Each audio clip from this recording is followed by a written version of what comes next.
செஞ்சொல் பெருவாக்கும் பீடும் பெருக்கும் உருவாக்கும் மாதலால் வானோரும் யானை முகத்தானை காதலால் கூக்குவார் தம் கை.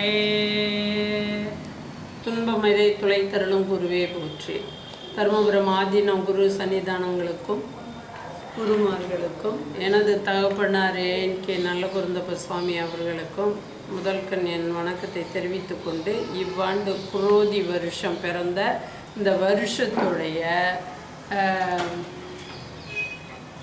பஞ்சாங்க முந்தின கிளாஸில் பஞ்சாங்க பட்டினம்னா குரோதி ஆண்டு 2024-25க்குள்ள குரோதி ஆண்டோடைய பஞ்சாங்க பட்டினம் படித்தோம்.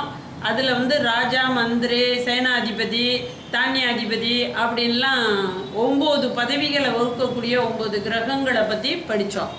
அதில் ஒரே 2 பதவியை ஒரு கிரகமே வகுக்கக்கூடிய அமைப்புகள் உண்டு.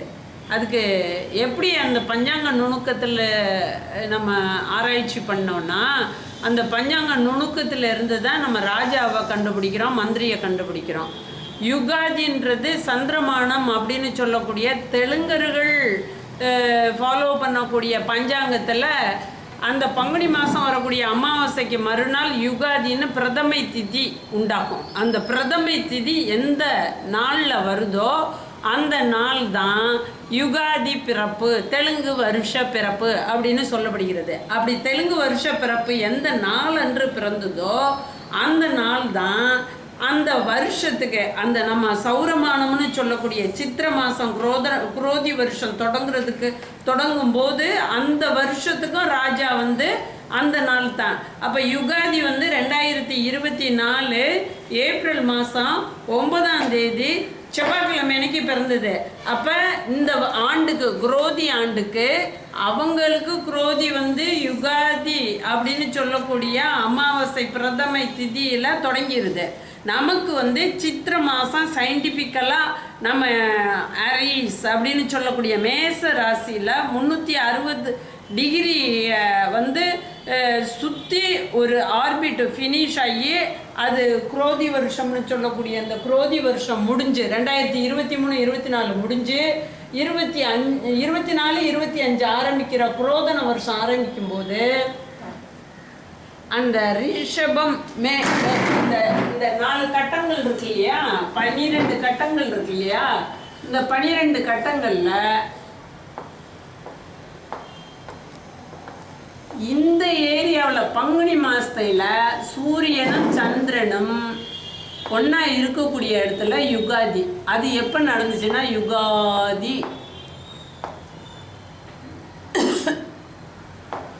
9 ஏப்ரல் 2024 நடந்தது. அன்னைக்கு செவ்வாய்க்கிழமை, செவ்வாய். அந்த செவ்வாய் அவங்களுக்கு யுகாதி, தெலுங்குக்காரங்களுக்கு இந்த இடத்துலையே 9ஆம் தேதியே ஏப்ரல் 9ஆம் தேதியே வருஷம் பிறந்துடுது. நமக்கு சூரியன் 360 டிகிரி ஒரு ரவுண்டு, முதல் ரவுண்டு இங்கேருந்து 0வில் தொடங்கி அப்படி போயிட்டு இப்படி முதல் ஒரு ரவுண்டு குரோதன வருஷத்தை முடிச்சுக்கிறார். இது சோபகிருது வருஷத்தை முடிச்சுக்கிறார். இது சோபகிருது வருஷம்.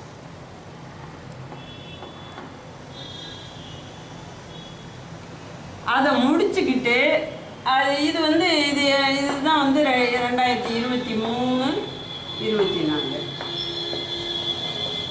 இதை முடிச்சுக்கிட்டு இங்கே யுகாதி அமாவாசைக்கு அடுத்த நாளில் தெலுங்குக்கு வருஷம் பிறக்குது. அதுக்கப்புறம் 5 நாள் கழித்து 14th ஏப்ரல் அப்போ சூரியன் 1வது டிகிரியில் 0வில் இருந்து 1வது டிகிரிக்கு மேஷத்தில்,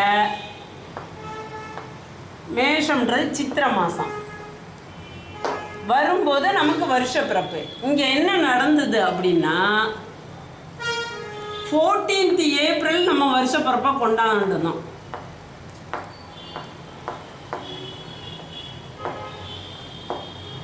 அது குரோதன வருஷம், குரோதி வருஷம். இதை கொண்டாடினா இங்கே வந்து சூரியன் இந்த 14th ஏப்ரல் ஆஃப்டர் சன்செட் 30 நாளிகை 30 நாளிகைக்கு அப்புறம் சன்செட்டுக்கு அப்புறம் கிட்டத்தட்ட எப்படி என்ன சொன்னீங்க 35 டிகிரியில் 35 நாளிகையில் சூரியன் மேஷத்துக்கு வர்றார் அப்படின்னு பஞ்சாங்கத்தில் போட்டிருக்காங்கன்னா இந்த இடத்துக்கு அவர் வரும்போது சன் செட் ஆயிடுச்சு 13th ஏப்ரல் சன் செட் ஆயிடுச்சு. செட் ஆகி 5 நாளிகைன்னா 2 மணி நேரம் 6 மணிக்கு செட் ஆகுது 8 மணிக்கு 0 கிட்ட சூரியன் வர்றார். அப்போதான் மாதம் பிறந்துருது. எப்படி பிறக்குதுன்னா பங்குனியிலேயே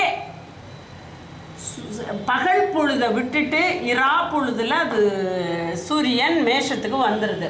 பங்குனி மாத கடைசி சனிக்கிழமை அன்னைக்கு அவர் வந்து மேஷத்துக்கு வந்துடுறார். அப்போ இந்த யுகாதி நாள் செவ்வாய்க்கிழமை இவர் ராஜா. இங்கே இவர் வந்து 14th இது வந்து ஞாயிற்றுக்கிழமை. ஞாயிறு எப்படி வருதுன்னா சனிக்கிழமையுடைய 60வது நாளிகை 13/4/2023 35 நாளிகையில் தான் மேஷத்துக்கு வந்துடுறாரு.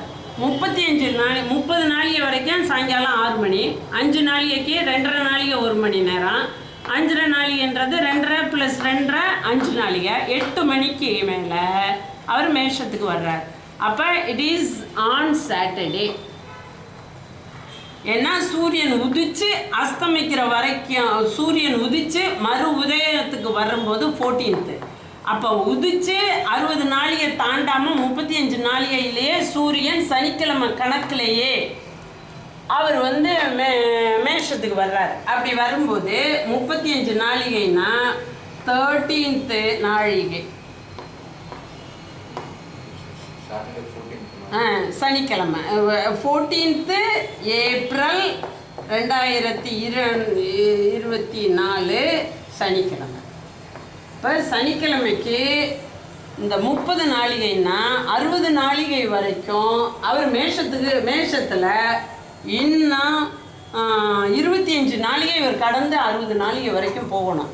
அப்போ அன்னைக்கு வருஷ பிறப்பு வந்து சனிக்கிழமை. தமிழ் வருடப்பிறப்பு சனிக்கிழமை நடக்குது. அவர் அந்த சனி பகவான் மந்திரி ஆயிடுவார். ராஜா யுகாதி நாள் செவ்வாய்க்கிழமை ராஜா. ஸோ சித்திரை வருடப்பிறப்பு நடந்த நாள் மந்திரி. சித்திரை வருடப்பிறப்பு மந்திரி. அது சனிக்கிழமைன்னா வருட பிறப்பு சனிக்கிழமை. அது வந்து மந்திரி, சனி பகவான் மந்திரி.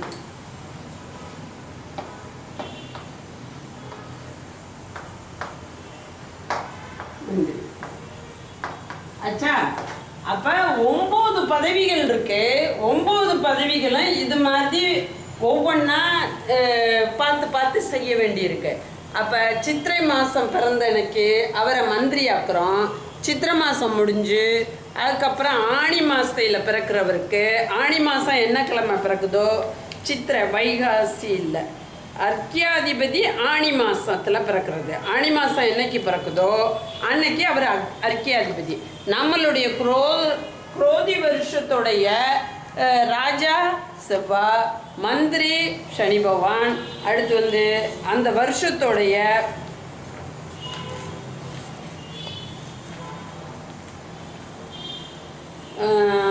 வருஷத்துடைய சேனாதிபதி சனி பகவான். சேனாதிபதி சனி பகவான் அது எந்த மாதத்துக்கு உரியது?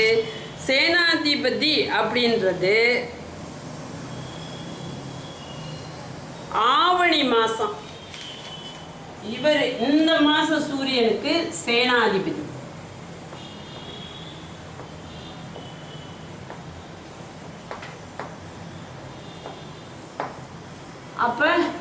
மாதம் நமக்கு எப்போ பிறக்குது பஞ்சாங்கப்படி? ஆவணி மாதம் வந்து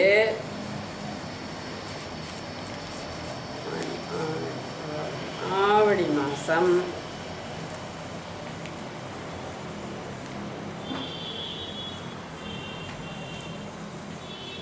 ஆவணி மாதம் சனிக்கிழமை அன்னைக்கு பிறக்குது. இந்த ஆவணி சனிக்கிழமை பிறக்குது. அது வந்து சனி பிரதோஷம் இருக்குது அன்னைக்கு, வருஷம் விஷ்ணு இது இருக்குது. இதில் வந்து ரவி இது சனிக்கிழமை பிறக்கிறதுனால, ஆவணி மாதம் சனிக்கிழமை பிறக்கிறதுனால அவருக்கு சேனாதிபதினு பேர். ஸோ இங்கே மந்திரியாகவும் சனி பகவான் வர்றாரு, சேனாதிபதியாகவும் சனி பகவான் வர்றாரு. இங்கே அது வந்து 1ஆம் தேதி சனிக்கிழமை சேனாதிபதி. அடுத்து அந்த சேனாதிபதிக்கு அப்புறம்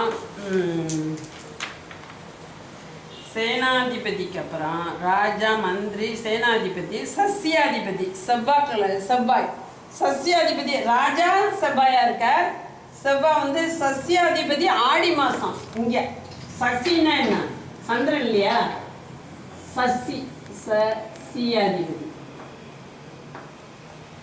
ஆடி மாதம் 1ஆம் தேதி என்ன கிழமை பிறக்குதோ அவர் வந்து சசியாதிபதி. சசியாதிபதி ஆடி மாதம் 1ஆம் தேதி. ஆவணி ஆடி. இந்த ஆடி மாதம் 1ஆம் தேதி போட்டிருக்காங்க.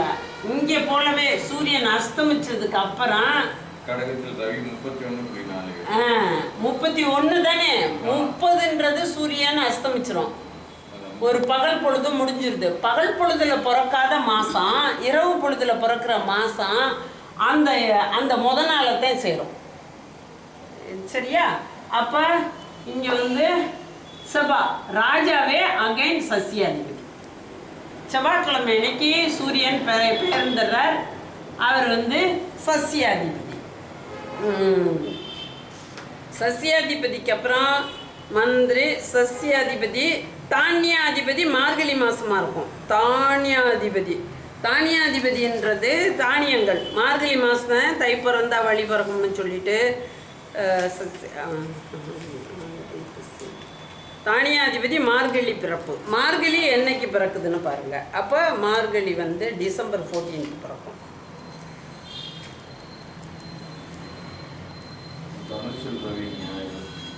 ஞாயிறு தனுசில் ரவி. நமக்கு தானியாதிபதி யாருன்னு போட்டிருக்காங்க? தானியாதிபதி சந்திரன்னு போட்டிருக்கு. அப்போ மாதம் அன்னைக்கு பிறந்துருதா? மார்கழி மாதம் என்னைக்கு பிறக்குதோ, இது என்ன வருஷ பஞ்சாங்கம்? 25ஆ? தானியாதிபதி யாராக இருப்பார்? இது தை, மார்கழி பிறப்பு. மார்கழி இங்கே வந்து திங்கள்னு போட்டிருக்குல்ல 1ஆம் தேதி. இவ்வாண்டு குரோதன வருஷத்தில் ராஜா வந்து சனி. ஆனால் நம்ம வந்து வருஷ பிறப்பு சித்திரை மாத பிறப்பு வந்து எப்போ கொண்டாடணும்னா ஞாயிற்றுக்கிழமை கொண்டாடணும். ஆனால் சனிக்கிழமை இரவே சூரியன் வந்து வருஷ பிறப்பாக அவர் மேஷத்துக்கு வந்துடுறாரு. அவர் சனி பகவான் ராஜா. இந்த வருஷத்துடைய ராஜா வந்து சனி பகவான். செவ்வாய்க்கிழமை பிறந்துச்சு. தெலுங்கு வருஷ பிறப்பு பங்குனி மாதம் 9ஆம் தேதி அன்னைக்கு பிறந்தது செவ்வாய்க்கிழமை. இந்த வருஷத்துடைய ராஜா வந்து செவ்வாய். அடுத்து வந்து தமிழ் வருஷ பிறப்பு. இந்த வருஷம் ஞாயிற்றுக்கிழமை நம்ம கொண்டாடணும். ஆனால் சனிக்கிழமை இரவே அவர் வந்து மேஷத்துக்கு வந்துட்டார். அதனால மந்திரி பதவி வகுக்கிறது சனி பகவான். அதனால இவ்வாண்டோடைய மந்திரி பதவி சனி பகவானுக்கு சொந்தம். சேனாதிபதினா ஆவணி மாதம் என்னைக்கு பிறக்குதோ அன்னைக்கு தான் சேனாதிபதி பதவி. அப்போ சேனாதிபதி இந்த வருஷத்துக்கு மீண்டும் சனிக்கிழமையே அந்த மாதம் பிறந்துருது. அதனால சனி பகவானே சேனாதிபதியாக வந்துடுறார். ஆவணி மாதம் சனிக்கிழமை தான் பிறக்குது. அடுத்து சஸ்யாதிபதி அந்த ஆடி மாதம் எப்போ பிறக்குதோ அவர் தான் சஸ்யாதிபதியாக வர்றார். ஆடி மாதம் இந்த வருஷம் சஸ்யாதிபதி செவ்வாய்க்கிழமை, அதாவது புதன்கிழமை தான் ஆடி பிறக்குது. ஆனால் செவ்வாய்க்கிழமை இரவே ஆடி மாதத்துக்கு உரிய சூரியன் கடகத்துக்கு வந்துடுது. அதனால சசியாதிபதி அதிகாரம் முழுக்க கடகராசிக்கு உள்ள சந்திரனுக்கே இது செவ்வாய்க்கே சொந்தம். சசியாதிபதி செவ்வாய், சசியாதிபதி செவ்வாய். அடுத்து வந்து தானியாதிபதி மார்கழி மாதத்தை வச்சு, தானியாதிபதி மார்கழி மாதத்தை வச்சு சொல்லணும். மார்கழி மாதம் தானியாதிபதி மார்கழி மாதம் என்ன கிழமை பிறக்குதோ அன்னைக்கு, அது வந்து திங்கக்கிழமை என்னைக்கு பிறக்குது, அதனால சந்திரன் தான் தானியாதிபதி ஆகிறார். இந்த வருஷம் அர்க்கியாதிபதி யாராக வர்றாங்க அப்படின்னா, அர்க்கியாதிபதி ஆணி மாத பிறப்பு. ஆணி மாத பிறப்பு என்னைக்கு வருது அப்படின்னா சனிக்கிழமை வருது. அப்போ சனிக்கிழமை அவர் மந்திரியாகவும் இருக்கார், அர்க்கியாதிபதியாகவும் இருக்கிறார். சனிக்கிழமை ஆணி மாதமும் சித்திர மாதமும் சூரியன் சித்திர மாதம் மேசத்துக்கு வந்ததும் சனிக்கிழமை, ஆணி மாதம் மிதுனத்துக்கு வந்ததும் சனிக்கிழமை. அதனால அந்த அதிபத்தியம் சனி பகவானுக்கே சொந்தம். அடுத்து வந்து மேகாதிபதின்றது ஒரு விசேஷமான ஒரு அறிகுறி. மேகாதிபதி நிரசாதிபதி ஐப்பசி மாதம் பிறப்பு வந்து, தை மாத பிறப்பு வந்து என்ன கிழமையில் நடந்ததோ அந்த கிழமை தான் வந்து நிரசாதிபதி அவருக்கு அதிபதி. அப்போ இந்த வருஷம் நிரசாதிபதி யார் அப்படின்னு பார்த்தோம்னா, நிரசாதிபதி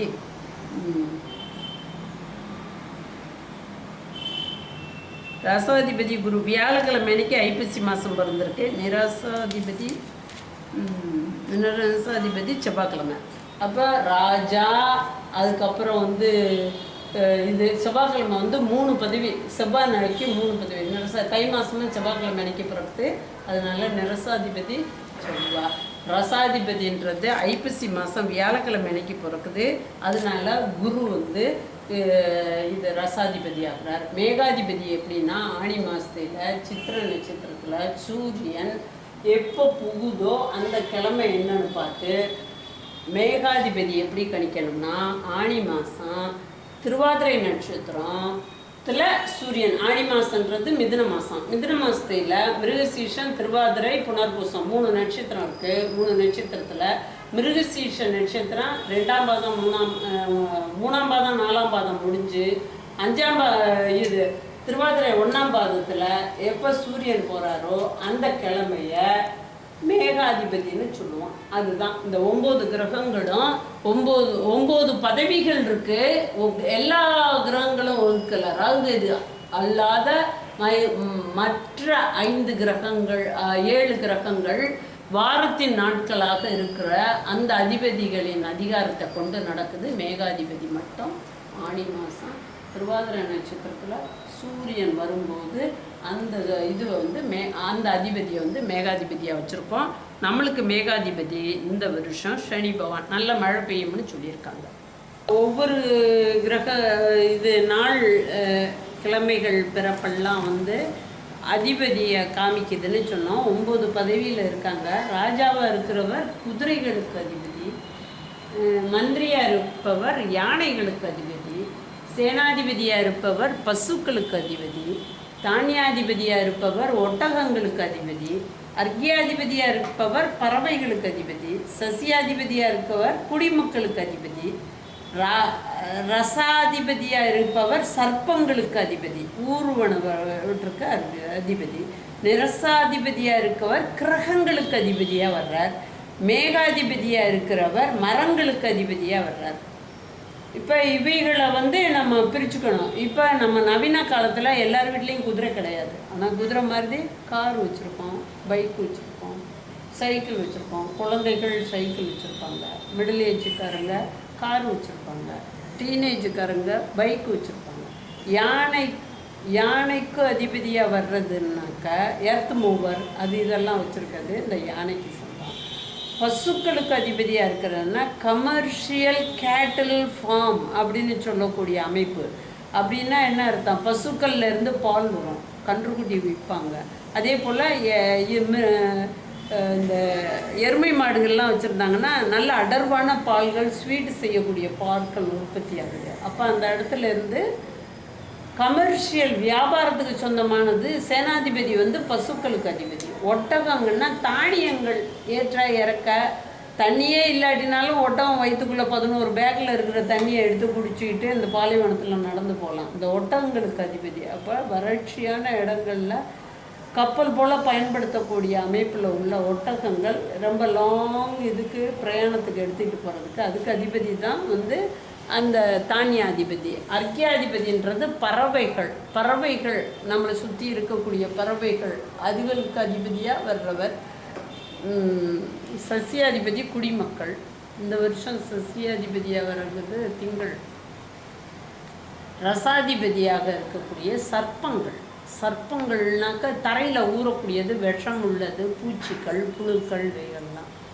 அடுத்து நிரசாதிபதி அப்படின்றது சாரம். நம்ம சந்திரன் கிரகங்களை பூமிக்கு பலன் தரக்கூடிய அமைப்பில் கிரகங்கள் 9 கிரகங்கள் இருக்குது. அந்த சாரங்களை பற்றி கணக்கிடுறதுக்கு உள்ளது நிரசாதிபதின்றது. சார அமைப்புகளை இது பண்ணுறது. நம்ம உலகம் இல்லாமல் வேறு கிரகங்களாக இருக்கக்கூடியது. அதுக்கு அதிபதி வந்து நிரசாதிபதி. மேகாதிபதின்றது ஆணி மாதம் மிதுன மாதத்தில் சூரியன் மிருகசீர்ஷ நட்சத்திரத்தை முடிச்சுக்கிட்டு அடுத்த நட்சத்திரமான திருவாதிரையில் என்ட்ரு பண்ணுற நாள் என்ன நாள்னு பார்த்து அந்த நாளுக்கு மரஞ்செடி கொடிகளுக்கு அதிபதியாக அவரை சொல்கிறோம். இந்த புவனத்தை காக்கக்கூடிய புவனேஸ்வரியுடைய பார்வையில் மரஞ்செடி கொடிகள் எல்லாம் பசுமையாகவும் பூக்களாகவும் வாசனையாகவும் பறவைகள் வந்து சந்தோஷமாக லவ் பண்ணி அதுகள் முட்டையிட்டு குட்டி போடுறதுக்கும் இது மரங்கள் பூத்து அது தேனீக்களால் மோதப்பட்டு அந்த பூக்கள் காய்களாக ஆகிறதுக்கு அதிபதியாக வர்றவர்.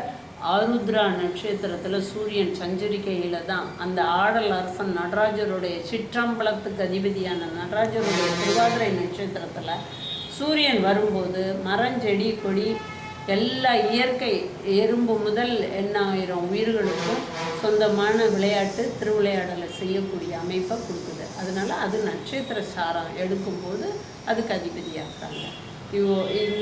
இன்றைய வகுப்பு இதோட முடிச்சுக்குவோம். அடுத்த கிளாஸில் வேறு மற்ற விஷயங்களை மகர சங்கராந்தி, அதுக்குள்ள அதிதேவதைகள், அது பிறப்புடையது, அது கரணத்தை வச்சு சொல்லப்படும், அதுகளையெல்லாம் பார்ப்போம்.